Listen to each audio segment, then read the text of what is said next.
Assalamualaikum warahmatullahi wabarakatuh. Perkenalkan, nama saya Nanda Revita Dwi Lestari dengan NIM 007 dari kelas KA 2018. Pada PowerPoint kali ini, saya akan menjelaskan mengenai materi biokimia 2, yaitu tentang genetika. Sebelumnya, kalian tentu sudah pernah dengar mengenai gen, DNA, maupun kromosom. Kita akan membahasnya pada PPT berikut ini. Gen. Gen merupakan substansi pembawa materi genetik yang diwariskan dari induk kepada keturunannya. Materi genetik tersebut meliputi DNA dan RNA. DNA itu juga dikenal dengan deoksiribonukleik asid, dan RNA dikenal dengan ribonukleik asid. DNA dan RNA ini jumlahnya ada banyak banget loh. Berbagai jenis DNA bergabung untuk membentuk gen. Kemudian dari gen-gen tersebut bergabung untuk membentuk kromosom. Kamu tahu nggak fungsi dari gen itu apa? Fungsi dari gen itu ada dua jenis, yaitu fungsi yang pertama untuk membawa informasi genetik dari setiap individu ke keturunannya.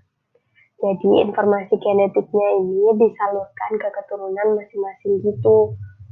Contohnya seperti warna rambut dari ibu yang akan menurun kepada anaknya. Fungsi dari gen yang kedua yaitu sebagai pengatur metabolisme untuk perkembangan setiap makhluk hidup.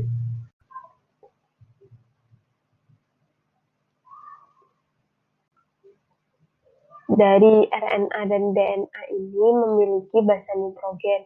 Basa nitrogen dari RNA ada dua kelompok, purin dan pirimidin. Untuk purin itu ada yang namanya adenin dan guanin. Sedangkan pada golongan pirimidin ada sitosin dan urasil. Pada basa nitrogen DNA juga sama, ada dua kelompok, namanya purin dan pirimidin. Untuk purin itu namanya sama seperti basa nitrogen RNA, adenin dan guanin. Sedangkan pada golongan pirimidin itu ada dua, sitosin dan timin. Jadi bedanya di situ, kalau RNA pada golongan pirimidin ada urasil, sedangkan pada DNA itu adanya timin. Kamu tahu nggak sih apa bedanya DNA dan RNA? Ternyata ada perbedaannya loh. Apa aja perbedaannya dapat dilihat pada tabel di bawah ini. Jadi perbedaan DNA dan RNA yaitu pada strukturnya. Yang pertama kan kita bahas yaitu strukturnya. Jadi struktur dari DNA itu ada double helix, sedangkan pada RNA itu strukturnya tunggal. Pada komponen gula, RNA itu deoksiribosa, sedangkan jika RNA itu komponen gulanya ribosa. Untuk basa nitrogen DNA, seperti yang telah dibahas pada slide sebelumnya, yaitu adanya pada pirimidin itu timin, sedangkan RNA itu urasil. Perbedaan dari letaknya, DNA itu terletak di inti mitokondria dan kloroplas, sedangkan RNA terletak di inti sitoplasma, ribosom, mitokondria, dan kloroplas. Untuk jumlah dari DNA itu selalu tetap, sedangkan RNA itu berubah-ubah. Unsur dari DNA dan RNA itu ada tiga, gula pentosa, gula fosfat, dan basa nitrogen. Basa nitrogen udah dijelaskan pada slide sebelumnya kan. Setelah sebelumnya mengenal tentang gen dan DNA, sekarang kita kenal lebih lanjut dengan yang namanya kromosom. Kromosom adalah penebalan benang-benang kromatin ketika pembelahan sel terjadi. Kromosom disusun oleh asam nukleat dan protein. Kromosom ini ada dua jenis, namanya autosom dan gonosom. Autosom merupakan kromosom yang berperan dalam membentuk bentuk fisik selain kelamin. Sedangkan gonosom merupakan kromosom yang berperan dalam menentukan jenis kelamin. Oh iya, kromosom ini punya beberapa bagian. Bagian yang pertama disebut dengan kromatid. Kromatid merupakan salah satu dari dua lengan yang merupakan hasil replikasi kromosom. Bagian yang kedua dari kromosom namanya sentromer. Sentromer ini adalah pusat kromosom dan tempat melekatnya benang spindle. Bagian yang terakhir dari kromosom disebut dengan kinetokor. Kinetokor sebenarnya adalah bagian dari sentromer. Benang spindle ini melekat pada kinetokor selama masa pembelahan. Kita membahas benang spindle, sebenarnya kalian tahu nggak sih apa itu benang spindle? Jadi benang spindle itu adalah bagian yang berfungsi untuk menghubungkan sentriol pada saat pembelahan sel untuk menarik kromosom menuju kutub yang berlawanan pada saat pembelahan sel.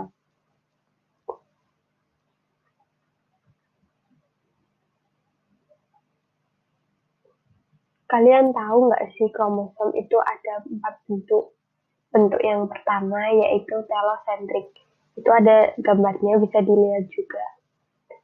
Bentuk yang kedua disebut metasentrik. Bentuk yang ketiga disebut dengan submetasentrik. Dan bentuk yang keempat disebut dengan akrosentrik.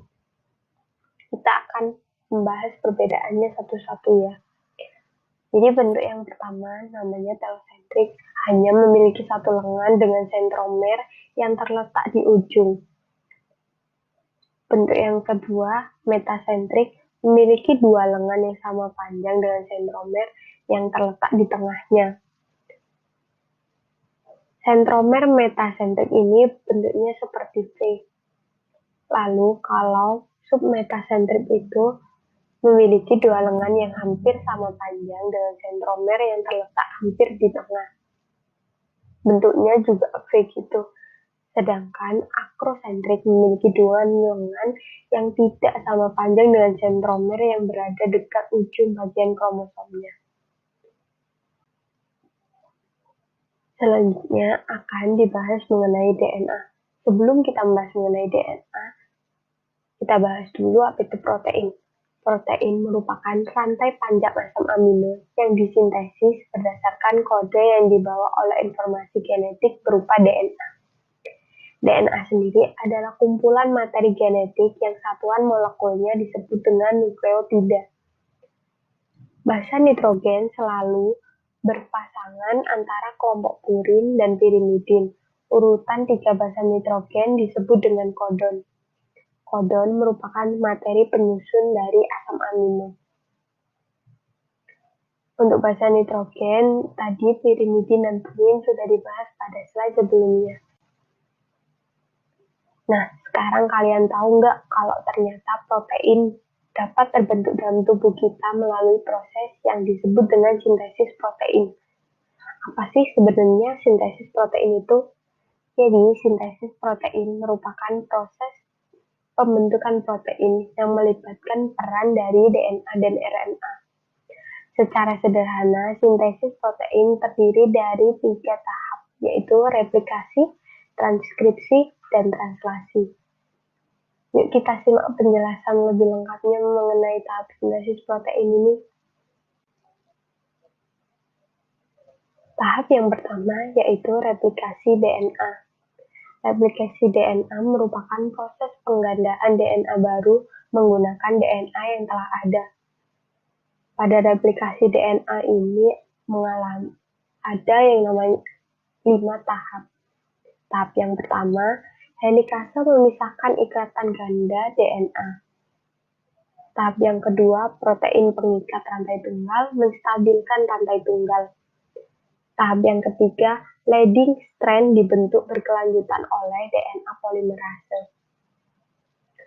Tahap yang keempat, leading strand dibentuk sepotong-sepotong primase membentuk RNA primer yang akan diperpanjang DNA polimerase untuk membentuk fragmen Okazaki. Ini tahap yang terakhir. Tahap kelima, RNA primer diganti menjadi DNA dan ligase menyambung fragmen Okazaki hingga menjadi rantai utuh. Setelah replikasi dilanjutkan dengan proses yang namanya transkripsi. ditinjau dari kata transkripsi, dapat diketahui bahwa dalam proses ini terjadi penyalinan sebagian DNA. Penyalinan ini terjadi karena DNA terletak di nukleus, sedangkan proses pembentukan protein berlangsung di ribosom, yang letaknya ada di sitoplasma. DNA tidak dapat bergerak sendiri menuju ke ribosom, sehingga dibutuhkan fasilitator yaitu RNA polimerase untuk datang ke DNA membuat cetakannya dan menyuruhnya pergi ke ribosom. DNA terletak di nukleus. Proses pembentukan protein terjadi di ribosom.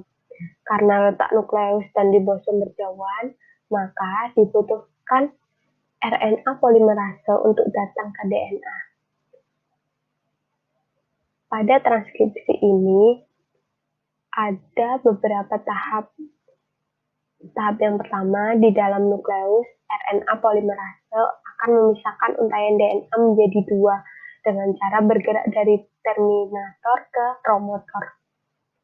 Tahap yang kedua, ketika RNA polimerase sampai di promotor, maka proses ini dinamakan dengan inisiasi.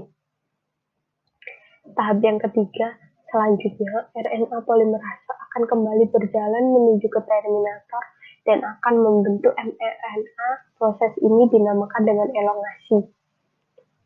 Ketika RNA polimerase dan mRNA telah sampai di terminator, maka proses transkripsi selesai. Terminasi adalah proses akhir dari transkripsi. Setelah semua proses transkripsi dilalui, selanjutnya akan terjadi proses pada translasi. Ketika mRNA terbentuk, maka mRNA atau RNA messenger bisa membawa kode hasil salinan DNA ke ribosom. mRNA berisi kumpulan dari kodon-kodon DNA. Setelah tiba di ribosom, maka proses translasi dapat dimulai. Apa yang telah dijelaskan ini, ketika mRNA terbentuk, kemudian dibawa ke ribosom, ada pada animasi bergerak di atas. Itu menggambarkan perjalanan mRNA dari nukleus ke ribosom. Setelah mRNA ini sampai ke ribosom, mengalami translasi. Translasi sendiri merupakan proses penerjemahan kode DNA sehingga menghasilkan rantai polipeptida penyusun protein. Dari translasi ini ada tahap pertama yang disebut dengan inisiasi. Pada tahap ini, kodon pertama mRNA yang bertemu dengan ribosom disebut kodon start. Kodon start ini adalah AUG. Tahap setelah inisiasi adalah elongasi. Pada tahap ini, kodon yang dibawa mRNA akan diterjemahkan menjadi asam amino.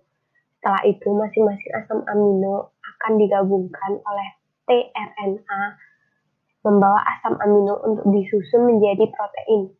Gabungan dari asam amino tersebut membentuk rantai polipeptida. Proses translasi berakhir ketika salah satu kodon stop bertemu dengan ribosom. Kodon stop ada 3, yaitu UAA, UAG, dan UGA. Pada gambar yang menjadi kodon stop ada AUU.